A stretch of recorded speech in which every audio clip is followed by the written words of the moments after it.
in a hadith who complained about why did Muhammad tell his companion who complained to him about his wife instead to just enjoy her? Why did... sorry, let me just... I must be having a dyslexic moment. In a hadith, why did Muhammad tell his companion who complained to him about his wife she did not prevent the hand of a man who touched her, instead to just enjoy her? Why did Muhammad tell... Right, so what I'm understanding from here, what I'm understanding from this question... Right, sorry, let me just grab the name of the person. Fazlu Karime. Karime. Okay, we'll carry you. Right, okay, right. No, that's not the imperative to carry him, people. Fazlu, we're not here to carry Fazlu, but let's deal with the question. Right, so there is a hadith that many scholars bring as certain evidences and things like this, and Ibn Rushd brings it as well, and discussion on the hadith aside, but let's just go with the fact that the hadith be valid. So in this hadith, a person comes and he says to the Prophet that he comes to complain about his wife. And he says that she's very, she can be flirtatious. Let's be charitable with our words, shall we? She may be flirtatious. So she can flirt with other men. And not that she does, presumably. She's like, when she's out there doing her work, she gets carried away, with the flirtation, So in this hadith, the term he uses, he says to the Prophet that innaha la taruddu yada lamis. So whilst this flirtatious air is about, people may kind of touch her, and she doesn't repel them or push them. It's as though she kind of doesn't mind it, enjoys the attention. So, and I suppose the hadith doesn't necessarily say that they sleep with her or anything, but it says that they, they may kind of try to touch her and stuff like this, and she doesn't repel them, she doesn't kind of reprimand them. In fact, the hadith doesn't clearly state, but it implies as though she may enjoy that attention that she gets from men. Now the question, and obviously this is not something she's doing on a day. I'm not saying all the time she's just sitting there, standing there, and men are just going by. But this is presumably something that must have happened on, like on more than one occasion. The husband must have found out that, okay, this happens. So he comes to complain to the Prophet, and the Prophet says that divorce her. Now, I, for one, find this hadith very helpful. I find this, putting aside the discussion of its validity, let's just momentarily go with it being valid. I find the content of this hadith to be very pragmatic and real, like from a realist, pragmatist perspective, because the Prophet offers layers of advice. The person comes to the Prophet and he's complaining.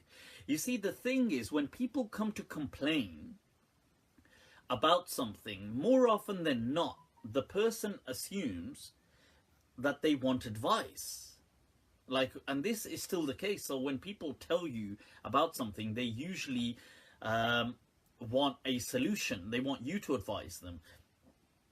So the assumption here was that this person is distraught, which he was, but he can't put up with her now.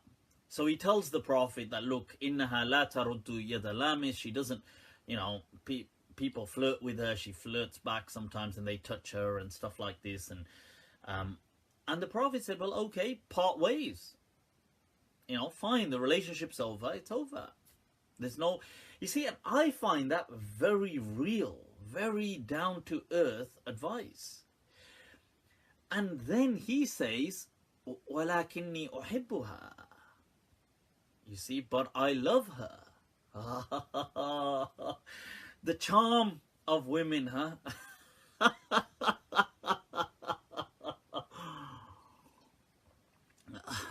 Hi, hi, hi. What? They have a way with the hearts of men, huh? He's like, but it's low. Hamka low ho gaya hai, low. I is in love. There's, so, so he says, but I love her. Ya salam. Oh.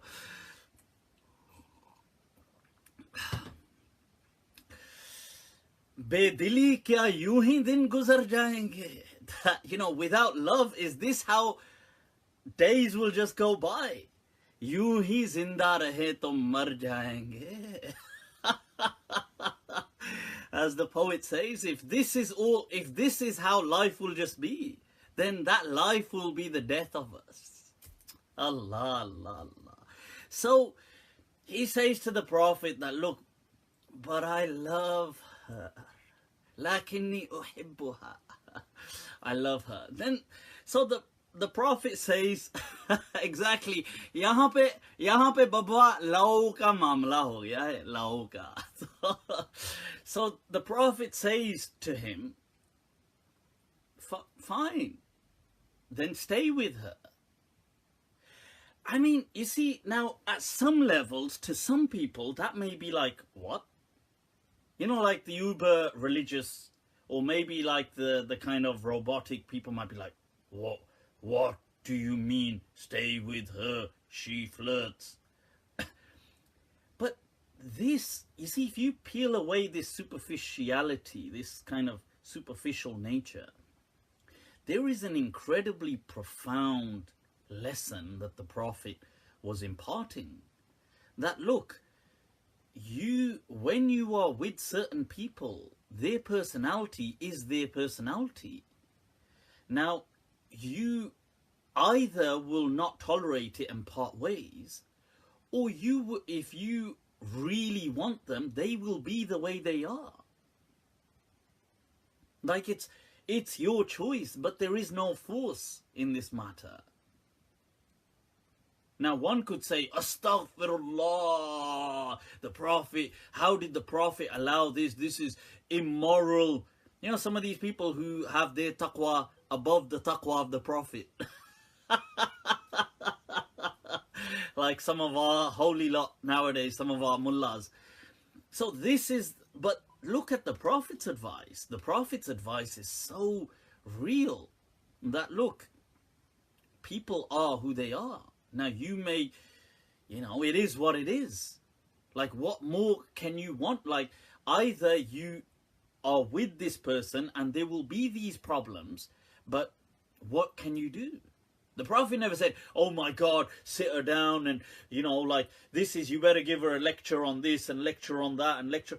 I'm not saying this behavior was generally kind of the advised behavior. But what it is that people already know what's right and wrong. You see, people know what is right and wrong. They don't need a lecture. It's not like I'm just saying, if somebody is stealing and you say, well, oh, stealing's haram. I say, oh, what? It's haram? Oh, whoa, I didn't know it's haram. I mean, I thought it might be like makruh, but it's haram. Okay, then I'll stop doing it. Said nobody ever. That's not how it works. People already know what's right. They know what's wrong. So the question is that, you see, be real with people. There are certain people who... So the Prophet was advising the person that, look, if you really love her, then if she does change, this will be a long journey. It will be a real life, a human or two human journey. But it's your choice. You don't have to take that journey. You can part ways now. You can say, I can't put up with this. I'm out of here. Or you can say, well, look, you know what? It's for me. I will try to work this. But that's, you see, to me, this advice that the Prophet gave, if this hadith be sahih, we're going with the hypothesis that this is sahih, the content is very real and amazing. That it was not one of preaching. It was not one of trying to talk down to the congregation. It was a very real, down to earth, pragmatic word of counsel that, look, listen, either go your own way, or if you love her and you're saying you love her, then fine. But this is what it is. It is what it is. Like, what more can a person say? So to me, I find the content of the hadith very fascinating. The discussion on the sanad is a different thing, but I actually find this very, in some ways, comforting for a confused world that we have. Hadith like this, teachings like this sometimes are very comforting for the kind of chaos we have in society. They provide a real, not a kind of utopian, but a real down to earth, a human, all too human response to a chaotic environment that we have.